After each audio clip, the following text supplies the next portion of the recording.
এই যে বাংলাদেশি নামক গাছে 50টি জাতি রয়েছে, কে ছিঁড়তে চায় এই গাছের পাতা? আমি দেখব, যে ছিঁড়বে তাকে আমি ছিঁড়ে ফেলবো। বাংলাদেশি পরিচয় বাঁচতে চায়।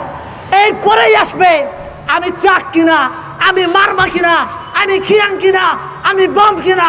সবার আগে আমাদের একটাই পরিচয়, আমরা বাংলাদেশি। আমাদেরকে ভয় পান কেন আপনারা? আমাদেরকে বুকে আগলে নিতে ভয় পান কেন? আমাকে বুকে আগলে নেন। আমি বাংলাদেশের জন্য আমার রক্তের শেষ বিন্দু টাকা পর্যন্ত, আমার এই পাহাড়ের ভাইরা তার রক্তের শেষ বিন্দু টাকা পর্যন্ত এই বাংলাদেশের সার্বভৌম রক্ষা করার জন্য তাদের জীবন বিলিয়ে দেওয়ার জন্য প্রস্তুত আছে। আমার এই পাহাড়ে অস্ত্র কেন ধরেছে?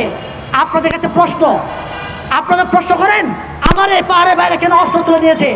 অস্ত্র তুলে নিয়েছে একমাত্র কারণ আমাদের শেখ হাসিনার বাবা শেখ মুজিবুর রহমান, আমার পাহাড়ের কিংবদন্তি পাহাড়ের নেতা মানবেন্দ্র জনপ্রিয় লালমাকে তিনি সংসদে বলেছিলেন তোমরা বাঙালি হয়ে যা। আমি যদি আপনাদের কাছে প্রশ্ন করি আপনারা আগামীকাল চাক হয়ে যান, হইবেন? আগামীকাল চাকমা হয়ে যান, হইবেন? হইতে পারবেন কিনা? আমি তো শুকরের মাংস খাই, আমি তো নাপ্পি খাই। আপনারা কি নাপ্পি খেতে পারবেন? আপনারা কি শুকরের মাংস খেতে পারবেন? পারবেন না তো। তাহলে আপনার আর আমার মাঝে তো অনেক ব্যবধান রয়েছে। তবে হ্যাঁ, এক জায়গায় আমরা মিল আছি, সেটা হচ্ছে আমরা বাংলাদেশি। বাংলাদেশের 4টা ধর্ম আছে, হিন্দু, বৌদ্ধ, খ্রিস্টান, মুসলমান। আদিবাসী যে একটা ধর্ম আমি আগে জানতাম না। গতকাল মিডিয়াতে, সোশ্যাল মিডিয়ায় আসার পরে আমি জানলাম আদিবাসী নামে একটা ধর্ম রয়েছে বাংলাদেশে। কিন্তু আমি তো আদিবাসী ধর্মের মধ্যে নাই। কিন্তু যারা এই বিতর্ক তৈরি করার জন্য সূক্ষ্মভাবে ইনজেক্ট করেছে তাদেরকে খুঁজে বের করতে হবে। আপনারা খালি চোখে যাদেরকে দেখছেন, যারা মারামারি করছে, ওরা আসল লোক নয়। ওদের পিছনে আরো গভীরে বোয়াল মাছের মতো ঘাপটি মারে পানির গভীরে বসে আছে এরা। ওদেরকে খুঁজে বের করে আনতে হবে আমাদের। ওদেরকে যদি খুঁজে বের করতে আনতে না পারে তাহলে আদিবাসী নয়, সনাতন নয়, কিংবা ইসকন নয়, হাজারো সংগঠন আসবে আগামীতে বাংলাদেশকে বিতর্কিত করার জন্য। আমি বলি এই যে বাংলাদেশি নামক গাছে 50টি জাতি রয়েছে, কে ছিঁড়তে চায় এই গাছের পাতা? আমি দেখব, যে ছিঁড়বে তাকে আমি ছিঁড়ে ফেলবো, তাকে ছিঁড়ে ফেলবো আমি। আপনারা কি ছিঁড়তে প্রস্তুত আছেন? ছিঁড়তে প্রস্তুত আছেন কিনা? আপনারা কি বাংলাদেশি নাকি বাঙালি? আপনারা কি বাংলাদেশি নাকি উপজাতি? আপনারা কি বাংলাদেশি নাকি আদিবাসী? উত্তর দেন। বাংলাদেশি। আমি বাংলাদেশি পরিচয় বাঁচতে চাই।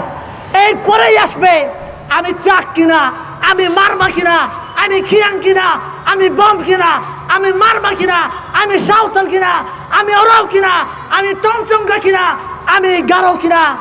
এরপরে পরিচয় আসবে। তবে সবার আগে আমাদের একটাই পরিচয়, আমরা বাংলাদেশি। এই চেতনাকে আমরা যারা লালন করবো না তারাই প্রত্যেকে এই বাংলাদেশের রাষ্ট্রদ্রোহী নামে ওদেরকে আখ্যায়িত করা হবে।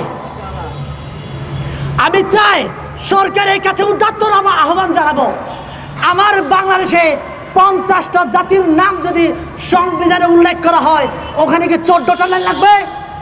14 লাইন লাগবে না, 1 লাইন অথবা 2 লাইন লাগবে। তাহলে এই লাইনে অন্তর্ভুক্ত করলে প্রতিবেশী রাষ্ট্র নামক ভারত যে আমাদেরকে প্রতিনিয়ত ষড়যন্ত্র করে বেড়াচ্ছে, এই ষড়যন্ত্রের হাত থেকে অন্তত পক্ষে আমরা বাঁচতে পারবো। আপনি একক বাঙালি জাতীয়তাবাদ চাপিয়ে দিয়ে সংবিধান লিখেছেন, আপনি বাংলাদেশের জাতীয়তাবাদে কেন অন্তর্ভুক্ত করেন নাই? এটা আপনার প্রেসিডেন্ট জিয়াউর রহমান এসে এটা কিছুটা সংশোধন করেছিলেন। পরবর্তীতে যারাই ক্ষমতায় এসেছে, বিশেষ করে আমি বলতে চাই শেখ হাসিনা সরকার, আওয়ামী লীগ সরকার যবে নাগাদে এসেছে তখন থেকে এই বাংলাদেশি নামক শব্দ থেকে বাদ দিয়ে বাঙালি জাতীয়তাবাদ চাপিয়ে দেওয়ার জন্য তার বাবার স্বপ্ন পূরণ করার জন্য তিনি চেষ্টা করেছেন। আমার পাহাড়ে বাইরা আপনাদের কাছে প্রশ্ন করেন, আপনারা এই পাহাড়ে কেন জায়গা জমি কিনতে পারেন না? প্রশ্ন করেন না? আমি আপনাদেরকে উত্তর দিচ্ছি আজকে।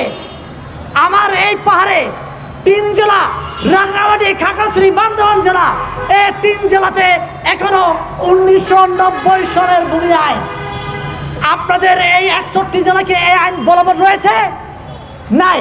কেন তাহলে এই পাহাড়ে 1990 সনের আইন বলবৎ থাকবে? এই আইন দিয়ে আমার এই পাহাড়ে সাধারণ নাগরিকরা ভূমি অধিকার পায় না। আপনি 61 জেলাতে আপনার বাঙালি ভাইদেরকে আপনি ভূমি অধিকার দিবেন। আমার এই 3 জেলার লোকেরা কি অন্যায় করেছে? আমরা কি অন্যায় করেছি? আমরা কি, আমাদের দোষ এটাই যে আমরা বাংলাদেশে জন্মগ্রহণ করেছি, আমরা বাংলাদেশকে ধারণ করি, এটাই কি আমাদের অন্যায়? এটা যদি অন্যায় হয়ে থাকে উত্তর দিবেন। আমাদেরকে ভয় পান কেন আপনারা? আমাদেরকে বুকে আগলে নিতে ভয় পান কেন? আমাকে বুকে আগলে নেন। আমি বাংলাদেশের জন্য আমার রক্তের শেষ বিন্দু টাকা পর্যন্ত, আমার এই পাহাড়ের ভাইয়েরা তার রক্তের শেষ বিন্দু টাকা পর্যন্ত এই বাংলাদেশের সার্বভৌম রক্ষা করার জন্য তাদের জীবন বিলিয়ে দেওয়ার জন্য প্রস্তুত আছে। তবে আমি কিছু মুষ্টিমেয় পথভ্রষ্ট ভারতের পাঁচাটা কিছু দালাল আছে, তাদেরকে আমি হুঁশিয়ারি দিতে চাই, আপনারা সাবধান হয়ে যান, আপনারা ভালো হয়ে যান, বাংলাদেশের পক্ষে কাজ করেন, বাংলাদেশের সার্বভৌম রক্ষা করার জন্য কাজ করেন। আপনারা এটাই দাবি করেন আমরা বাংলাদেশের চেতনায় বাংলাদেশের নাগরিক হয়ে আমরা বসবাস করতে চাই, এটাই দাবি করেন। তাহলে আমি আপনাদের সাথে, শুধু আমি নই, এই বাংলাদেশের 90% বাঙালি মুসলমানরাই আমাদের সাথে কাঁধে কাঁধ মিলিয়ে আমাদের অধিকার পূরণ করার জন্য ওরা রাজপথে নামবে বলে আমি বিশ্বাস করি। আপনারা কি আমাদের জন্য রাজপথে নামবেন? আমরা বাংলাদেশের চেতনায় থাকতে চাই। আমি শেষ আরেকটা কথা বলি, আমার এই পাহাড়ের ভাইরা আপনারা বলেন আমরা জন্তু নাকি জানোয়ার, আপনারা আমাদেরকে ভয় দেখায়, এই পাহাড়ে যাইও না তোমাদেরকে গুম করবে, এই পাহাড়ে যাইও না তোমাদেরকে সে মেরে ফেলবে। এই ভয়টা কে দেখাচ্ছে আপনি জানেন? এই ভয়টাই দেখাচ্ছে আমাদের পার্শ্ববর্তী রাষ্ট্রে ভারত। সরাসরি এসে ভয়টা দেখাচ্ছে না। আমার এই পাহাড়ে, আমার এই বাংলাদেশে এই আনাচে কানাচে কিছু বাম ডাম লোকেরাই এই ভয়গুলো দেখাচ্ছে আপনাদেরকে। ভয় পাবেন না, বুকে আগলে এই বাংলাদেশের সার্বভৌম রক্ষা করার জন্য আপনারা আমাদের সাথে হাতে হাত মিলান, কাঁধে কাঁধ মিলান। আপনাদের কাছে উদাত্ত আহ্বান জানাবো। আরও একটা কথা বলি আমি, আমার এই পাহাড়ে অস্ত্র কেন ধরেছে? আপনাদের কাছে প্রশ্ন, আপনারা প্রশ্ন করেন আমার এই পাহাড়ে বাইরে কেন অস্ত্র তুলে নিয়েছে? অস্ত্র তুলে নিয়েছে একমাত্র কারণ আমাদের শেখ হাসিনার বাবা শেখ মুজিবুর রহমান, আমার পাহাড়ের কিংবদন্তি পাহাড়ের নেতা মানবেন্দ্র জনপ্রিয় লামাকে তিনি সংসদে বলেছিলেন তোমরা বাঙালি হয়ে যা। আমি যদি আপনাদের কাছে প্রশ্ন করি আপনারা আগামীকাল চাক হয়ে যান, হইবেন? আগামীকাল চাকমা হয়ে যান, হইবেন? হইতে পারবেন কিনা? আমি তো শুকরের মাংস খাই, আমি তো নাপ্পি খাই, আপনারা কি নাপ্পি খেতে পারবেন? আপনারা কি শুকরের মাংস খেতে পারবেন? পারবেন না তো। তাহলে আপনার আর আমার মাঝে তো অনেক ব্যবধান রয়েছে। তবে হ্যাঁ, এক জায়গায় আমরা মিল আছি, সেটা হচ্ছে আমরা বাংলাদেশি। এই চেতনাকে সবাই লালন করেন, এই চেতনাকে সবাই ধারণ করেন। আগামীকাল থেকে এই বাংলাদেশের প্রত্যেকটা মানুষকে আমি আহ্বান করব, বাংলাদেশের চেতনা ধারণ করে এই বাংলাদেশের সার্বভৌম রক্ষা করার জন্য আসেন, আমরা সকলেই মিলে এই বাংলাদেশকে গড়ে তুলি।